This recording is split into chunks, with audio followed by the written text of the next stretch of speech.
Olá pessoal, tudo bem? Quem fala aqui é o professor Júlio Ribeiro. Vocês estão dentro da nossa imersão Pregar e Apocalipse. Mais especificamente, é uma imersão sobre as 7 cartas às 7 igrejas da Ásia. E essa é a nossa primeira aula. Desde já eu quero te agradecer pela confiança no Pregar e estar estudando com a gente.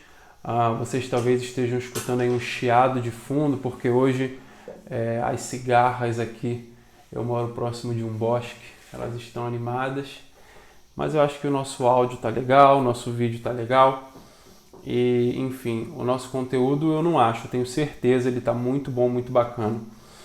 Só que eu tenho que começar essa aula com uma exortação ou uma recomendação para que você se desligue, de todas as distrações, tudo aquilo que pode roubar o seu foco.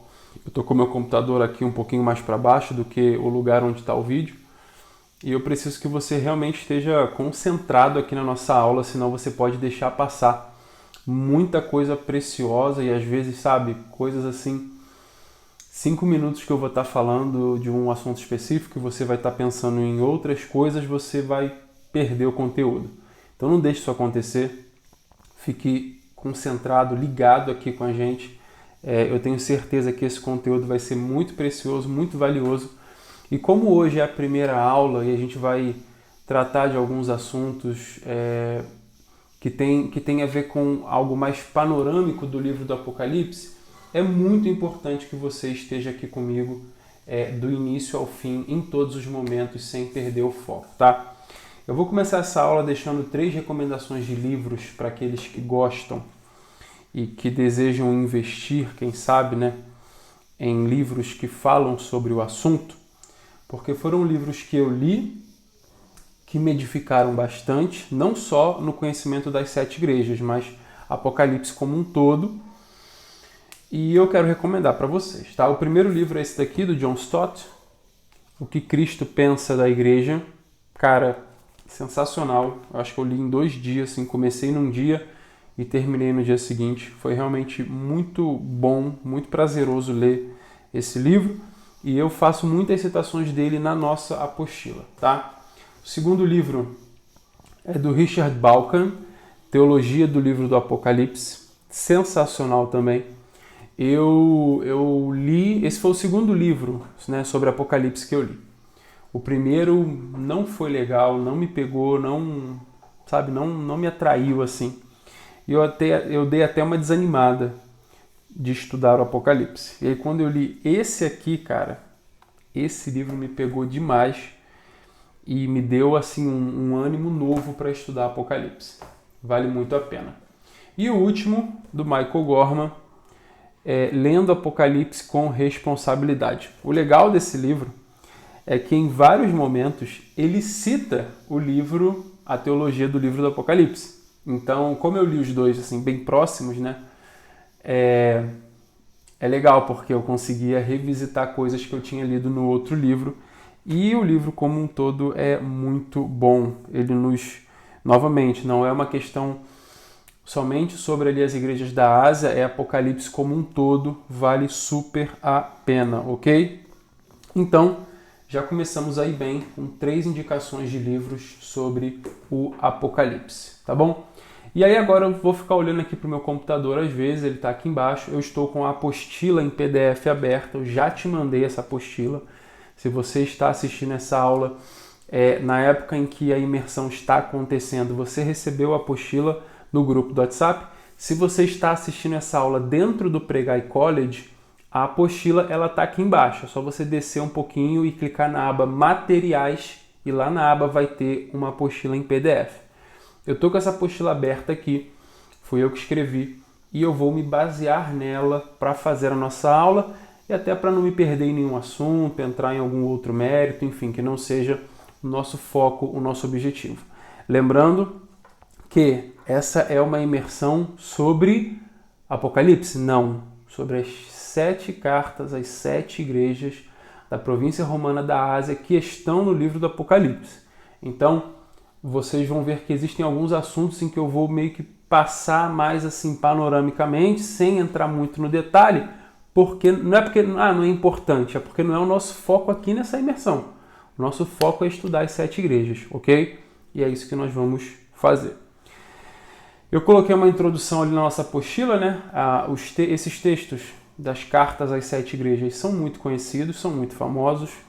Tem gente que canta, tem gente que prega, tem gente que ensina, faz citações em livros, escreve livros, né? Como eu bem mostrei aqui, sobre estas 7 igrejas. Tem gente que conhece mais, tem gente que conhece menos, tem gente que conhece até a ordem, né, em que elas aparecem.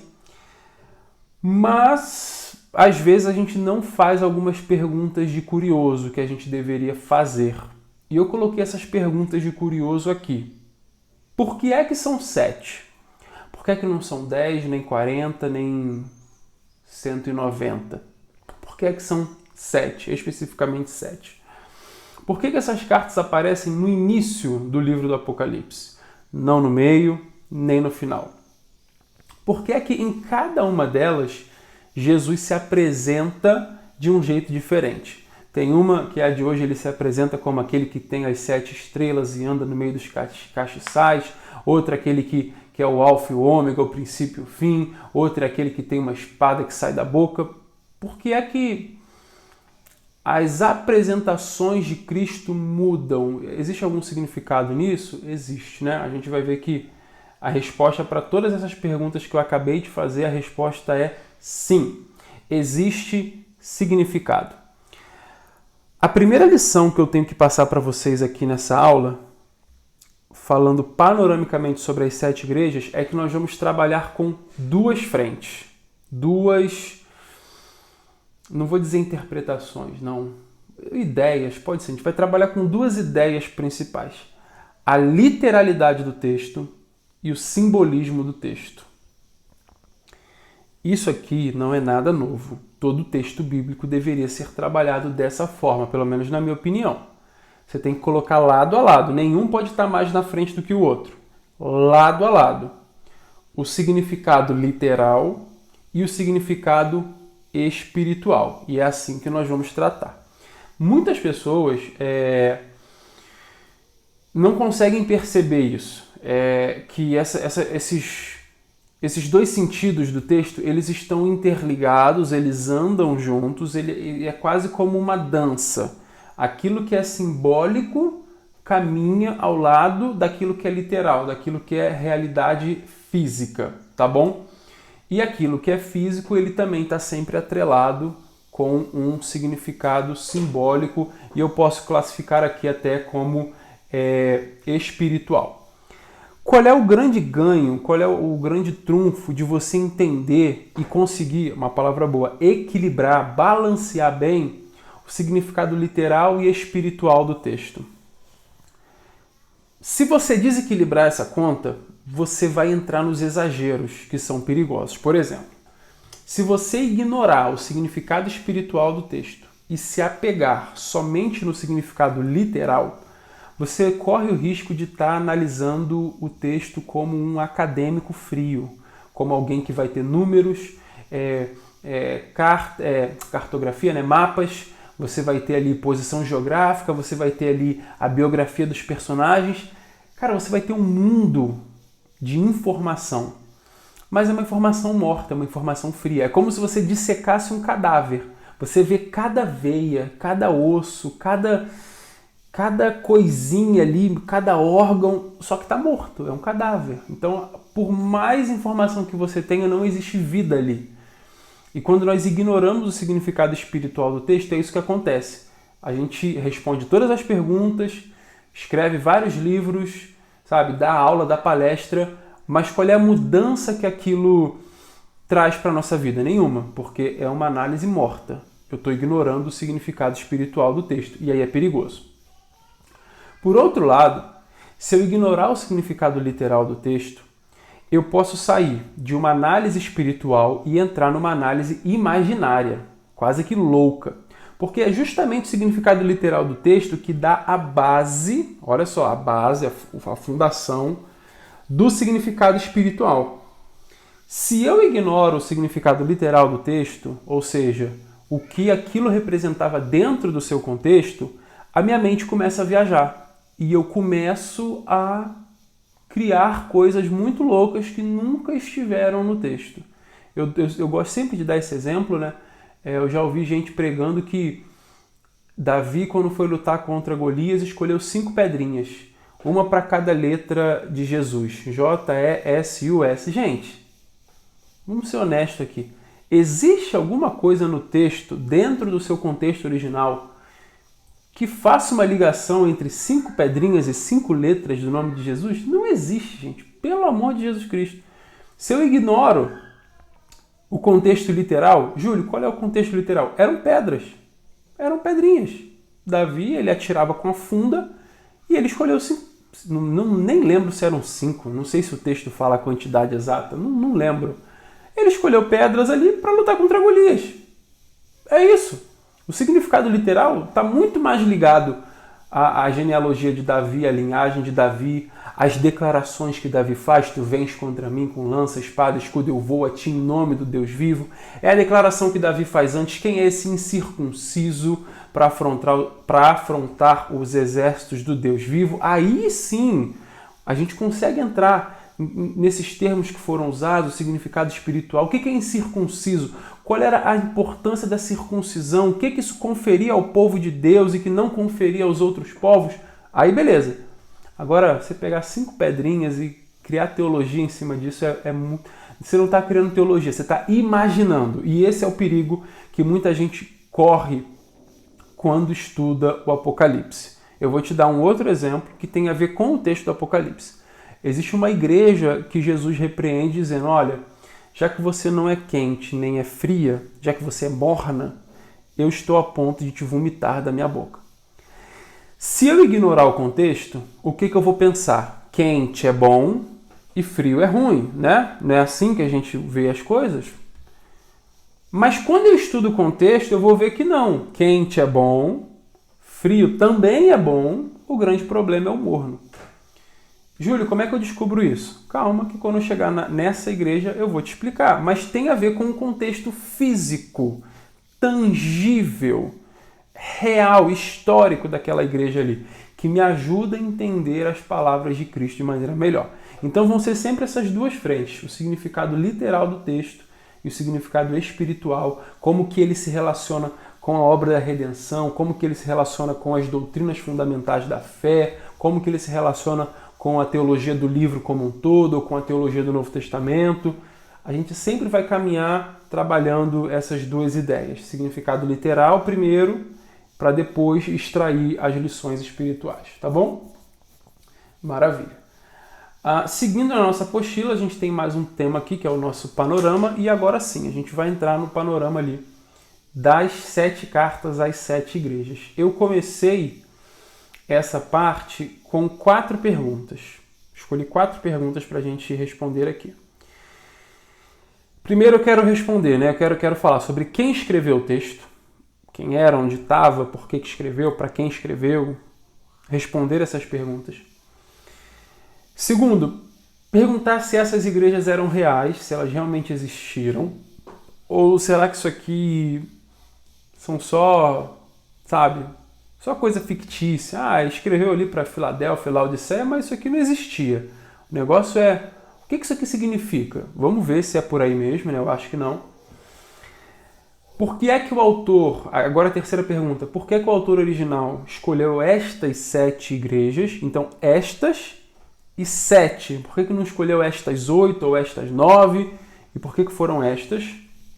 E a última pergunta, que está muito atrelada com a terceira pergunta, se existe algum motivo dessas cartas estarem logo no início do livro do Apocalipse. E eu vou te mostrar que sim, tá bom?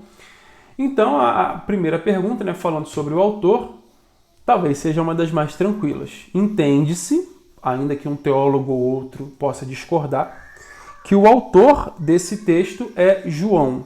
Que João, Júlio? João apóstolo. João, que estava lá com Jesus, fazia parte do círculo de amigos mais íntimos de Jesus.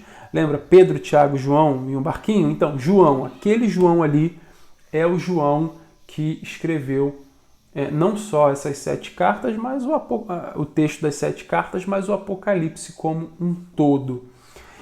Eu gosto sempre de ressaltar isso porque, ao saber que foi João o autor, a gente percebe que esse João ele escreveu literatura biográfica, epistolar e profética. E aí eu vou explicar. Biográfica. Qual foi a biografia que João escreveu? O seu evangelho. Ele escreveu o evangelho. Um dos 4 evangelhos é o evangelho de João. Então ele escreveu biografia. Ele escreveu epístolas. São cartas. 1 João, 2 João, 3 João. E ele escreveu, aí aqui eu estou classificando Apocalipse como literatura profética. No livro do Michael Gorman, ele faz um estudo sobre isso, que é complicado você colocar Apocalipse dentro de uma caixinha só. É um gênero literário meio híbrido, meio complicado de você definir. Mas eu estou definindo como profético. Então, olha como João foi usado por Deus para escrever tipos diferentes de literatura que nos abençoam e abençoam a igreja até os dias de hoje, tá bom?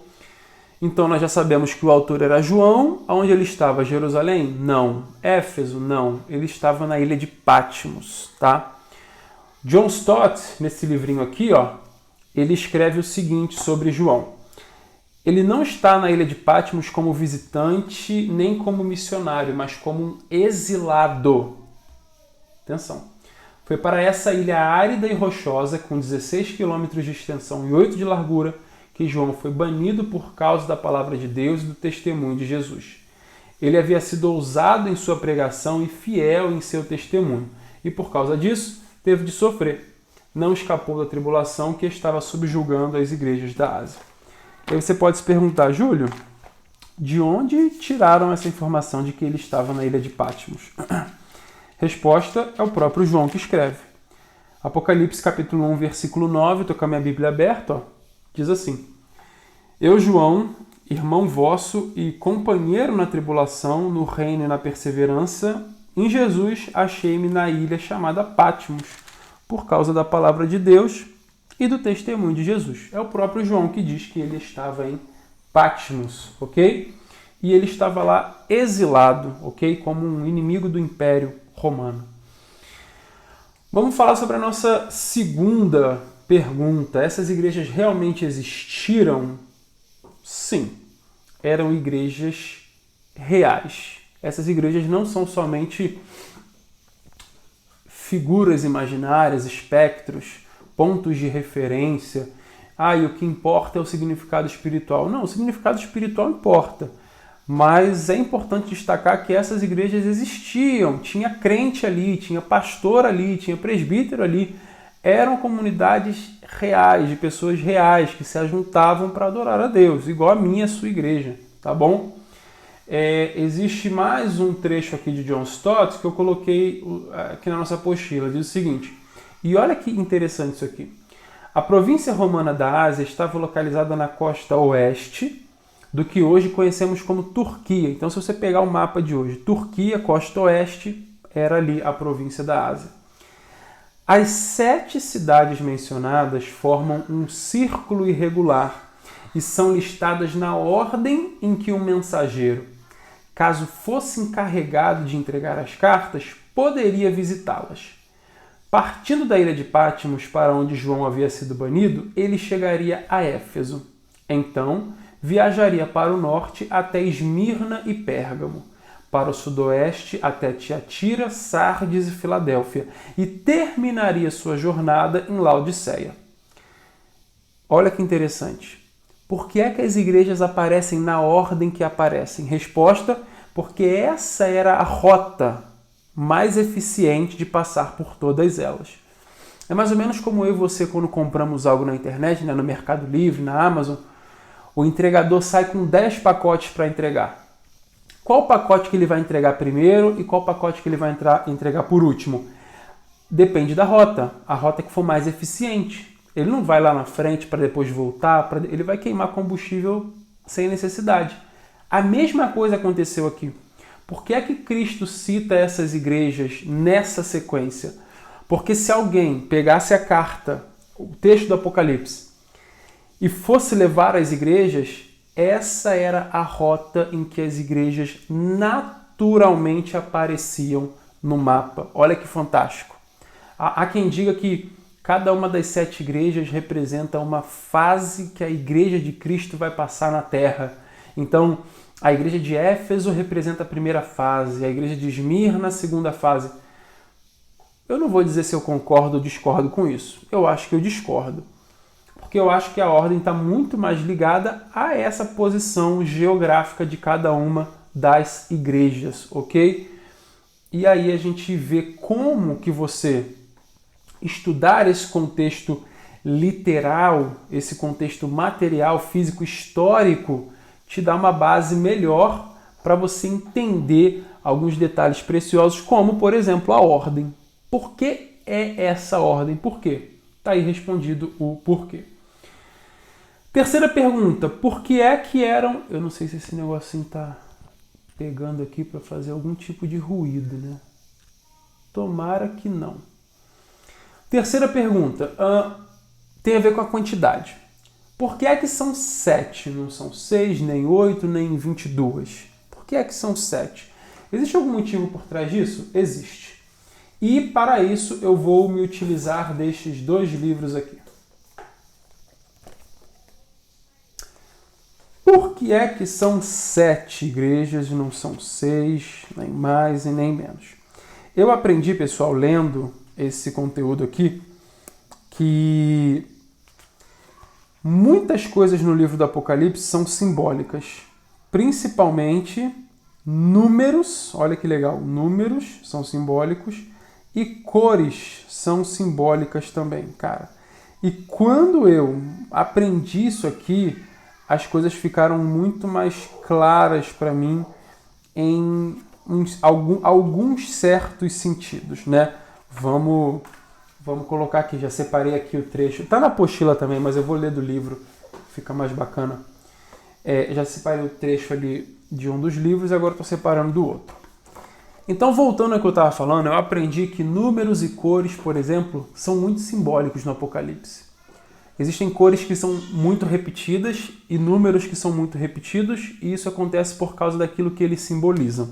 Eu estou com o livro do Michael Gorman aqui, e nas páginas 38 e 39, ele traz um quadro muito bacana com essas relações de significados. Eu vou dar só um exemplo aqui, né?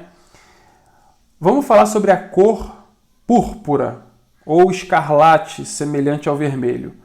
O significado, né, que ele coloca aqui é decadência, império e perversidade imperial.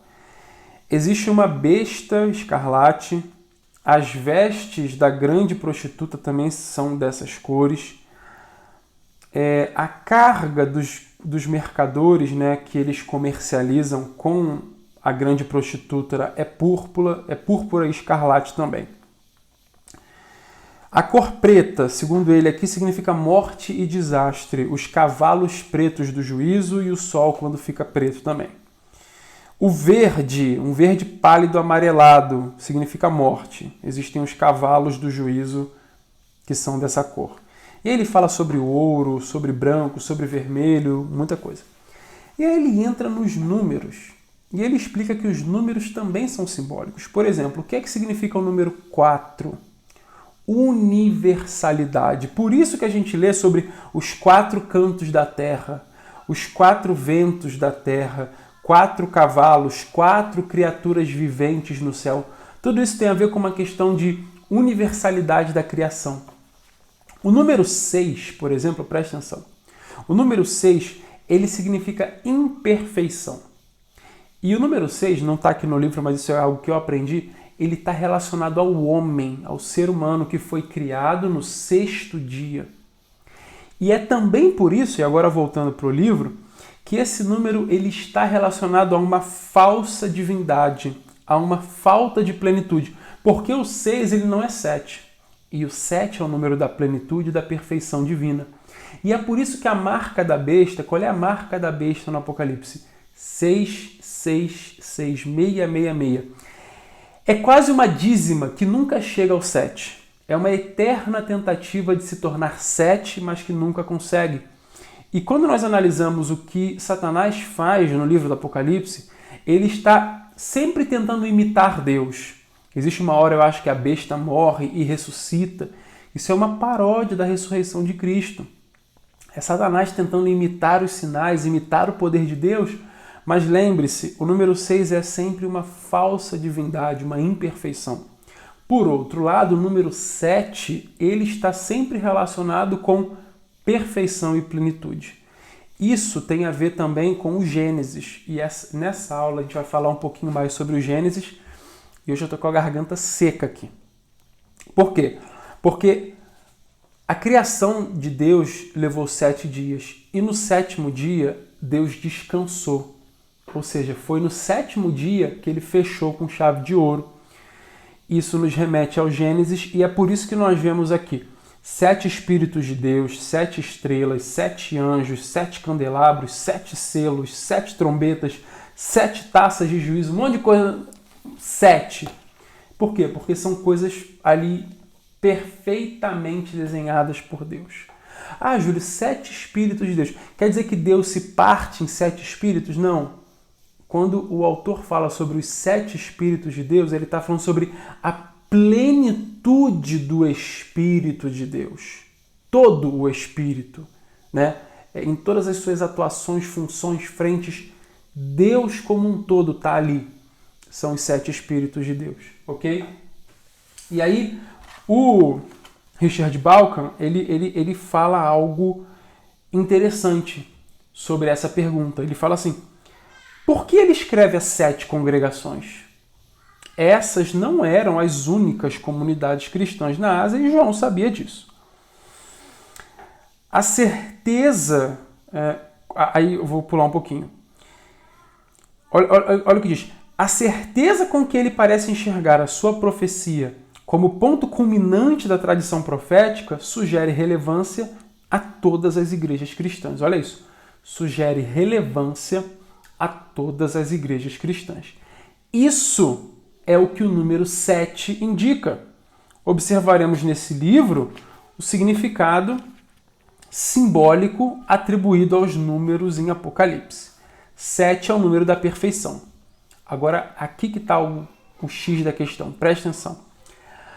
Ao se dirigir a 7 grupos, João mostra que sua mensagem se destina a igrejas específicas como representantes de todas as outras. Essa conclusão é ratificada pelo refrão, uma convocação para que recebam um oráculo profético, que aparece em cada uma das 7 mensagens. Aquele que tem ouvidos, ouça o que o Espírito diz às igrejas.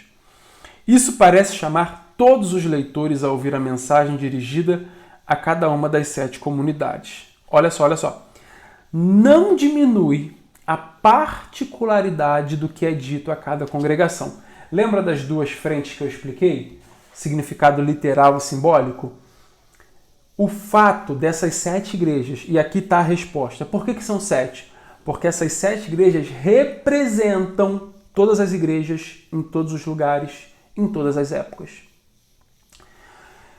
Mas isso não diminui, né, o que Jesus falou especificamente para cada um delas. Então é o significado literal andando lado a lado com o seu significado espiritual / profético. Vamos colocar assim.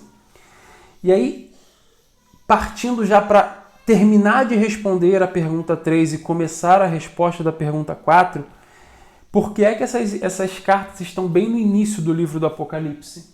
Resposta, porque já que essas igrejas elas são representantes de todas as igrejas em todos os lugares, em todos os tempos, é importante que a mensagem esteja no começo, porque aí o leitor original ele vai se identificar e aí a gente vê que essas 7 igrejas, elas têm várias situações que até eu e você hoje conseguimos nos identificar. Tem igreja que esfriou no amor, tem igreja que era morna, tem igreja que perseverava, tem igreja que era rica, mas era pobre.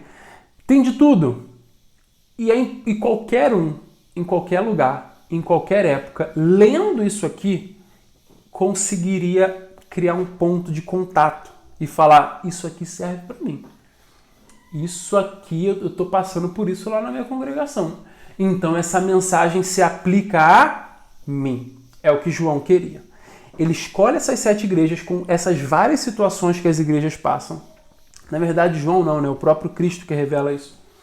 Essas várias situações e coloca no começo do livro para que quem lesse o livro, lesse até o final. Falasse, caramba, isso aqui eu entendo o que é passar por isso aqui. Eu vou ler o livro todo então, porque essa mensagem toda é para mim. Se na introdução eu conseguir me identificar, o conteúdo do livro também vai servir para mim. E assim eu respondo as perguntas 3 e 4.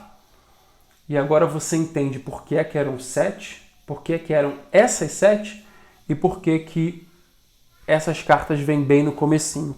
Então nós temos João, o apóstolo, no final de sua vida, né, diz ainda a história dos 12 apóstolos, ele é o que viveu mais tempo e morreu de morte natural. Não foi martirizado, decapitado, crucificado, sofreu muito, mas morreu de morte natural. E é o cara que recebeu a revelação do Apocalipse em Patmos. Outro dado importante, a palavra grega Apocalipse significa revelação. É por isso que o livro começa a revelação de Jesus Cristo, Apocalipse. Se você pegar uma Bíblia em inglês, o livro de Apocalipse se chama Revelation. Por quê? Porque é o significado da palavra, né? Então, Apocalipse e revelação é a mesma coisa, tá? É o significado grego de Apocalipse, é revelação. E agora nós vamos partir para a primeira igreja, que é a igreja de Éfeso. Primeira carta aos Efésios, ok? Alguns dados interessantes sobre a igreja de Éfeso, e deixa eu falar mais um negócio aqui. Se você não é aluno Pregai College, se inscreva. Se você já é aluno Pregai College, a gente tem muita informação sobre Éfeso no nosso curso Discipulado de Paulo. Está disponível dentro do college para quem é aluno. E ele é um curso onde eu analiso 1 Timóteo, 2 Timóteo e Tito. E a gente sabe muito bem que Timóteo, ele era pastor em Éfeso. Quando Paulo sai de Éfeso, ele deixa Timóteo lá. Então, o texto de Paulo para Timóteo tem muito a ver com o contexto de Éfeso. Então, se você quiser se aprofundar sobre Éfeso, leia Atos 19 e 20, que é quando Paulo chega em Éfeso para fundar a igreja. Leia 1 Timóteo, 2 Timóteo e leia agora Apocalipse capítulo 2, versículos 1 ao 7, se não me falha a memória. Deixa eu ver se é isso mesmo. 1 ao 7. Algumas informações sobre Éfeso. Éfeso era a capital da província romana da Ásia.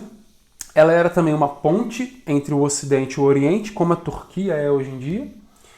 Ela era uma das maiores cidades do mundo antigo, inclusive em Éfeso estava o templo da deusa Diana, ou Ártemis, que era uma das 7 maravilhas também do mundo antigo. Hoje sobraram as ruínas. A igreja em Éfeso foi estabelecida por Paulo, terceira viagem missionária, Atos capítulo 19. Depois Paulo sai e deixa Timóteo, e diz a história que João também pastoreou a igreja em Éfeso. Ele foi um dos líderes de Éfeso. E isso também explica, pessoal, por que Éfeso é a primeira carta, né? Jesus ele manda a primeira mensagem para Éfeso, e aqui tem mais um dado interessante. Das 7 igrejas é onde João havia estado antes e havia passado o tempo. E se não me falha a memória, eu posso estar enganado no que eu estou falando. As cartas de João ele escreve de Éfeso, quando ele estava em Éfeso. Vocês podem confirmar essa informação depois. Alguma coisa me diz isso aqui no fundo da minha cabeça, tem uma vozinha dizendo que era isso. Não tenho 100% de certeza no que eu estou falando. Mas eu estou falando, o que eu quero que vocês entendam é que João e Éfeso têm história. João tem história com essa cidade, tá? E aí deixei aqui o texto, né? Segunda Apocalipse 2, 1 ao 7. E agora a gente vai analisar os detalhes. Pessoal, essa carta ela começa com a apresentação, Cristo se apresentando, e depois ele faz alguns elogios para a igreja. Essa apresentação é importante? Sim. Cada carta, Jesus se apresenta de uma maneira diferente. Só que normalmente essa apresentação de Cristo tem a ver com o final da carta. Porque no final da carta, em cada carta no final, Jesus normalmente ele faz uma exortação ou uma promessa de recompensa, ou os dois. como aqui no caso de Éfeso, né, tem uma exortação e uma promessa. E essa apresentação tem a ver com a exortação do final, quando ele fala: isto diz aquele que tem na sua mão as 7 estrelas e que anda no meio dos castiçais de ouro. O que ele quer dizer com aquele que anda no meio dos 7 castiçais de ouro? No final da carta isso vai ficar mais claro. E aí deixa essa informação em stand-by que no final a gente vai entrar nela, tá? Vamos para os elogios.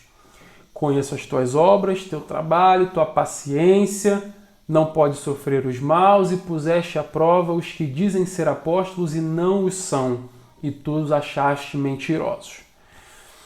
A igreja de Éfeso recebe uns elogios muito bons.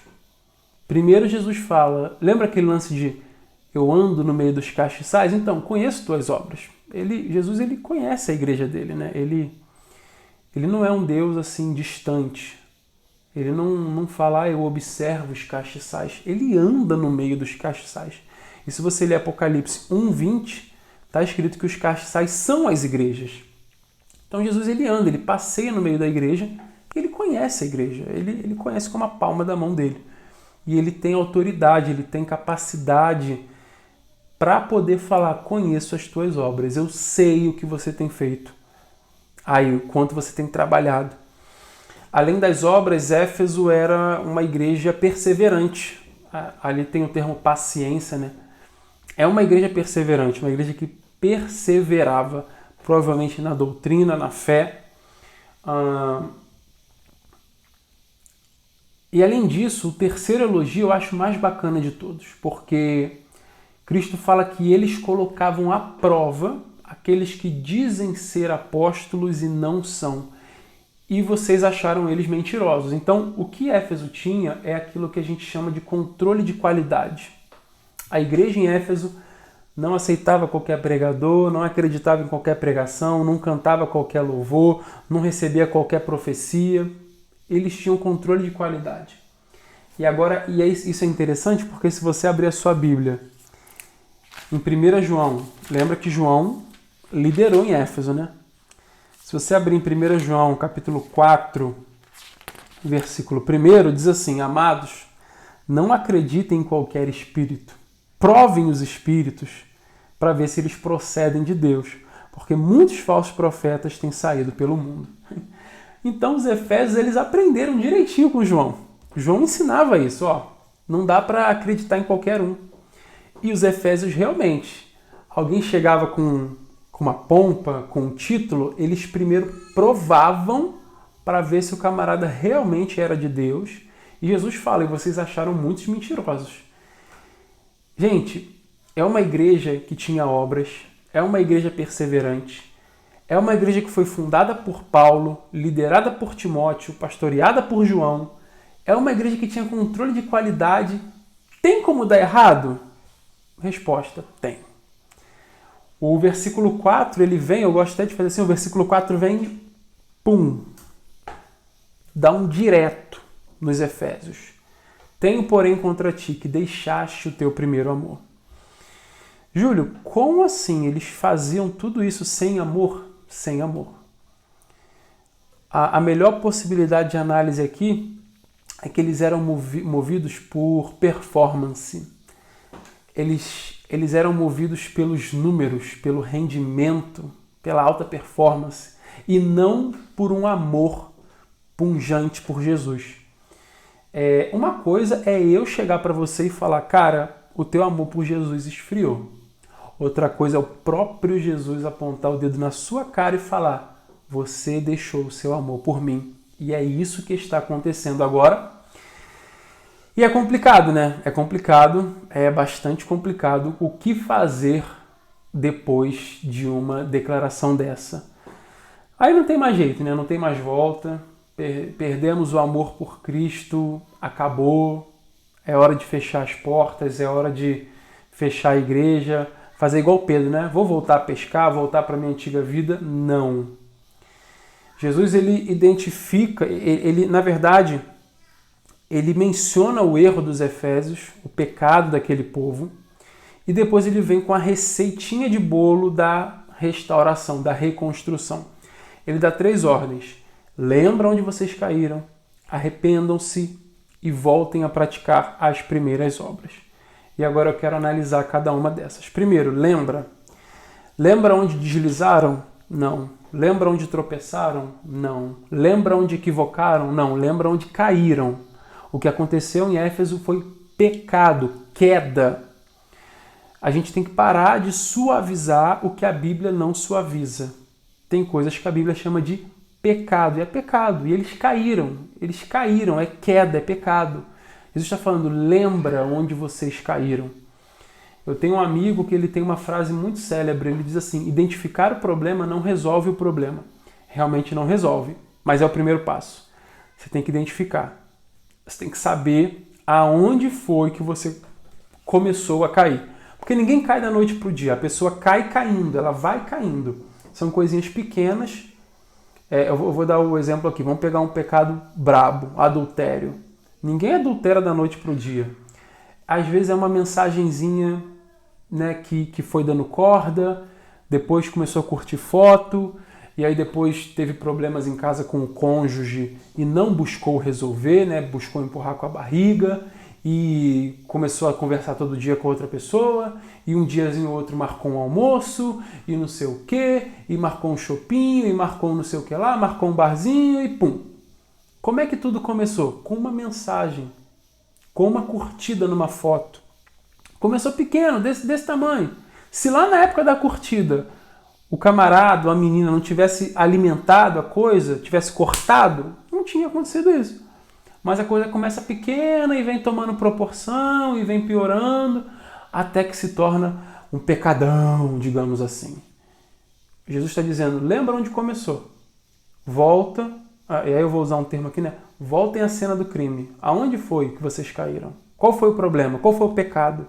Dá nome para esse pecado, identifica isso aí. Porque a progressividade da vida cristã, ela deve ser marcada por uma progressividade em santidade.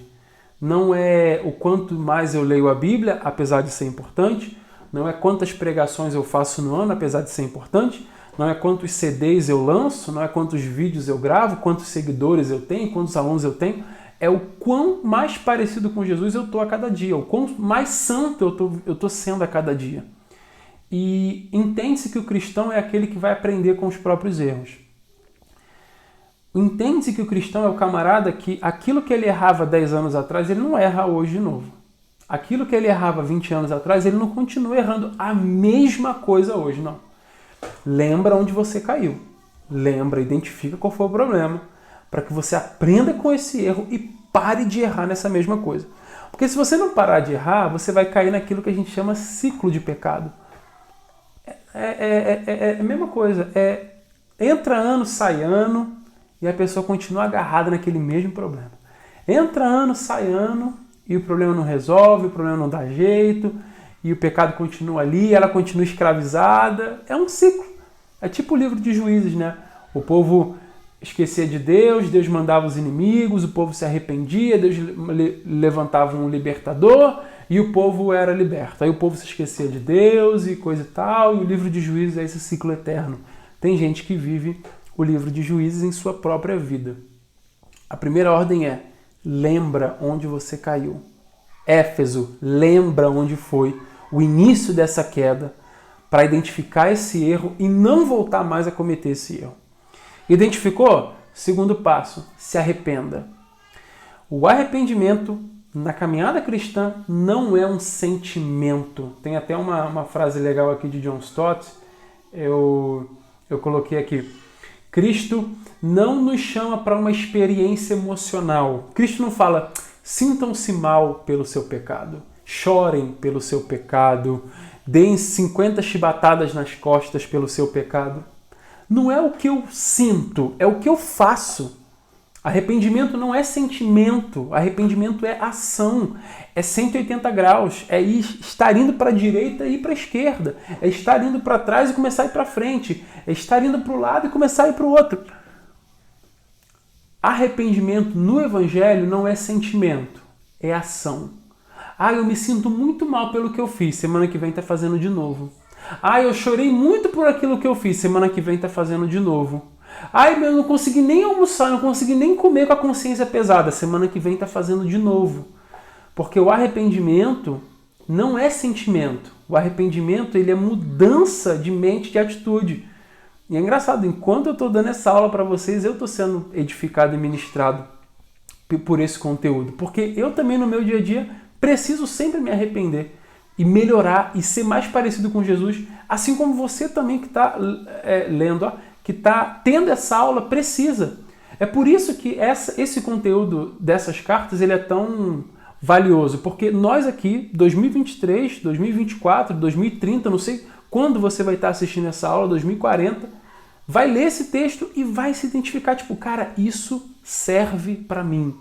Isso aqui é para mim. Eu consigo praticar, eu tenho que praticar isso aqui.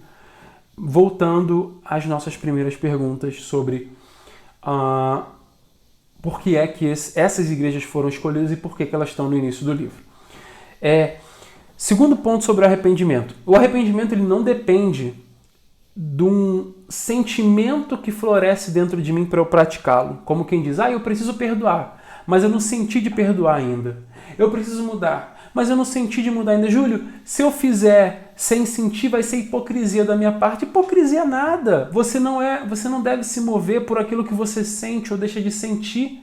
Você deve se mover por aquilo que Jesus manda você fazer e acabou.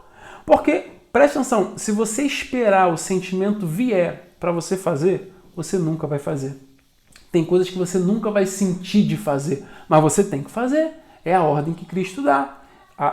A Bíblia, o texto canônico, a Escritura, é a nossa única regra de fé e prática. Então, Júlio, não senti de fazer, mas Jesus mandou? Mandou, então faça. Júlio, ainda não deu vontade de fazer, mas Cristo mandou? Obedeça. É o que Cristo está falando para os Efésios.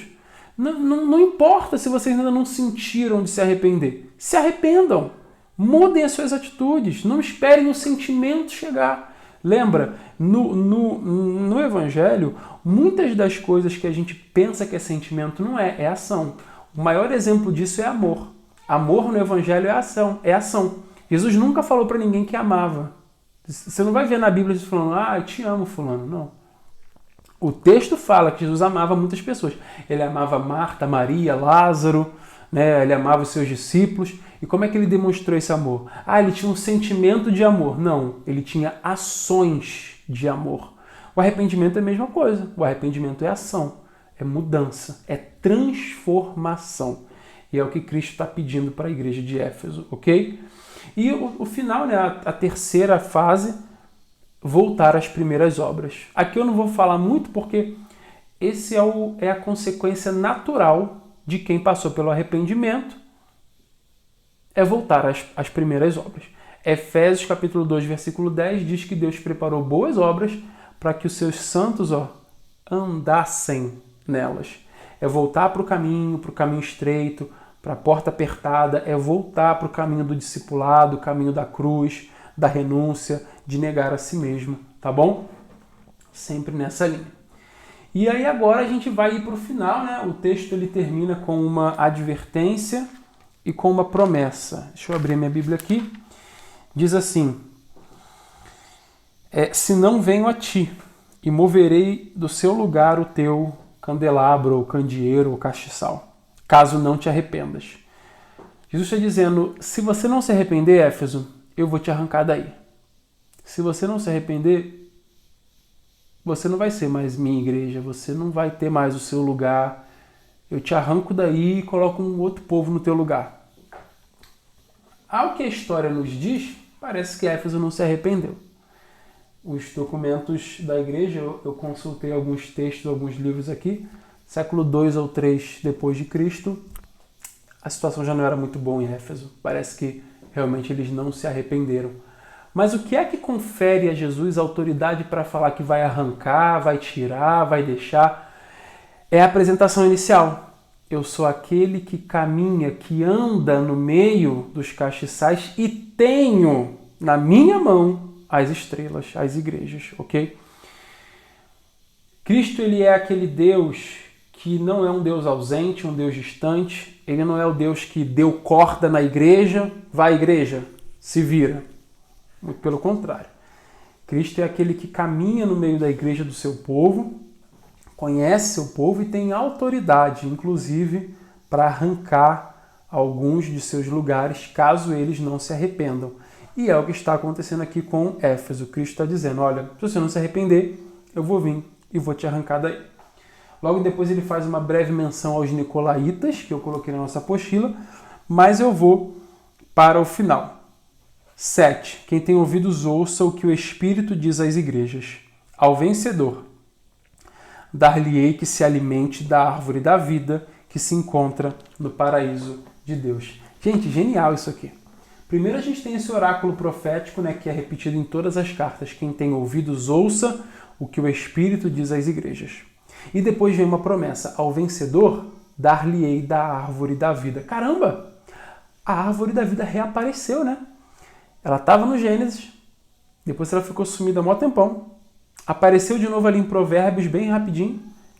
Sumida mais um bom tempo e agora em Apocalipse ela aparece de novo. Pessoal, pensa, não precisa ser gênio para chegar a essa conclusão. O que Cristo está dizendo aqui? Ao vencedor dar-lhe-ei da árvore da vida. Onde fica essa tal dessa árvore da vida? Onde que ela apareceu primeiro? Quem ouve falar de árvore da vida, lembra do que automaticamente? O que vem na tua cabeça quando você pensa em árvore da vida? A resposta, você lembra do jardim do Éden. Não tem como ouvir da árvore da vida e não lembrar do Éden. Gênesis 1 e 2. Então o que Cristo está fazendo, olha como é que isso é interessante. Ele está pegando um elemento, que é a árvore da vida, e jogando. E esse simples elemento é capaz de trabalhar na nossa mente e nos levar de volta para o Gênesis.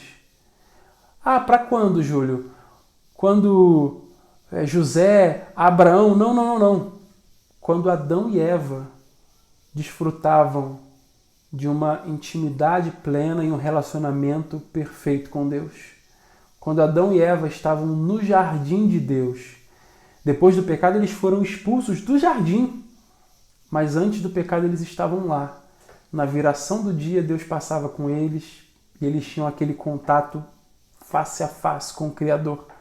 Cristo está dizendo, quem vencer vai ter essa experiência de novo.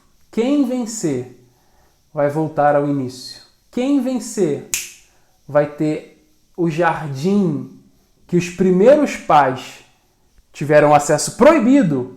Eu garanto acesso para que vocês voltem ao jardim, para que desfrutem da árvore da vida.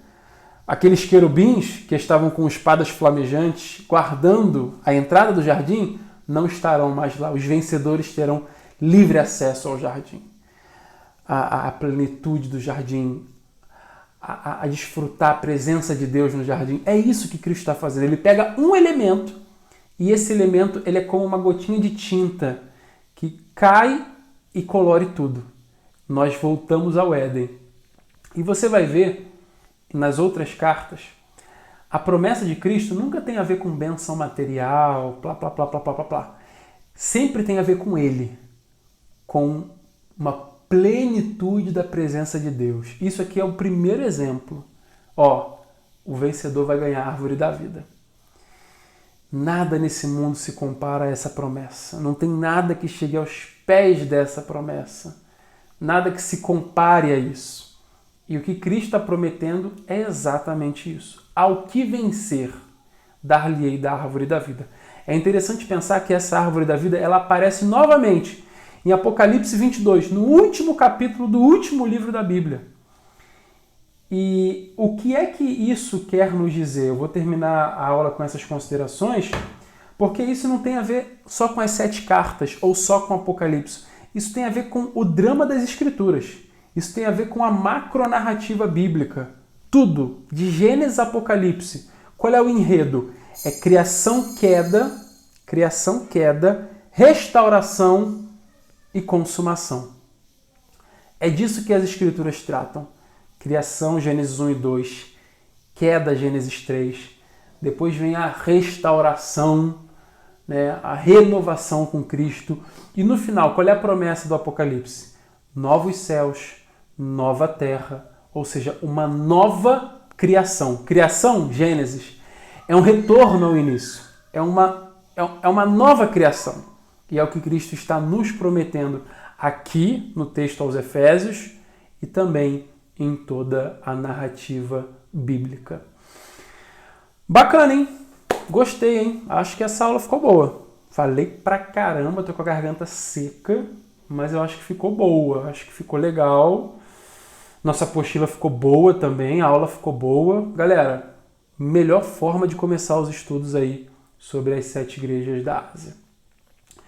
Agora, o que eu vou pedir de você? Seu feedback.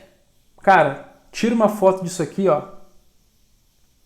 Coloca no teu Instagram, coloca no Facebook, manda pro pessoal da igreja. Fala, galera, se inscreve lá no Pregai que tem um conteúdo muito bom, excelente. Lá vocês são os nossos melhores promotores, vocês são os nossos melhores divulgadores. Faz um story legal, coloca no WhatsApp, no Instagram e me mandem também o feedback de vocês. Vocês podem comentar aqui nessa aula o que vocês acharam, podem comentar no grupo de alunos. Enfim, eu quero saber se vocês gostaram, porque eu particularmente gostei demais, tá bom? Eu tô saindo dessa aula aqui saciado, assim, em alguns sentidos, porque eu acho que o conteúdo ficou bacana, ficou legal. E é isso, tô finalizando aqui, espero que vocês tenham gostado muito e essa é apenas a primeira aula, ainda temos algumas outras. Quem falou foi o professor Júlio Ribeiro, um grande abraço.